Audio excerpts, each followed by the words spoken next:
এটা কি? এটা তো আমি। আরে চান্দু বেটা শেষমেশ এই ফকিরের তেল সিঙ্গারা খাস 5-10 টাকা লাগলে আমার ধরে চা দেই সিঙ্গারা খা। এটা কোন আইডিতে সারা? এটা ভাইরাল হয়ে গেছে।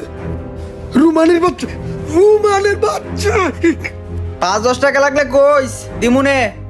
ভিডিও আপনারটা ভাইরাল হয়েছে, আমারটা ভাইরাল, দুইটাই ভাইরাল হয়ে গেছে গা।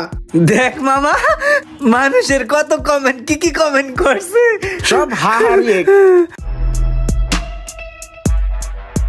রুমানের বাচ্চা তোর ভাইছি, তুই আমার খরাতের কাছে কোন সিঙ্গারা খাওয়াইছিস কা? তুই আমার ঠান্ডা খাওয়াইছিস কা? আমার কম, এই বেটা, ছাড়। আমার ফেসবুক, আমার মোবাইল, আমার বাপের টাকা দিয়ে মোবাইল কিনছি, আমার নিজের টাকা দিয়ে এমবি কিনি। সেই মোবাইলে আমি কি ছাড়মু না ছাড়মু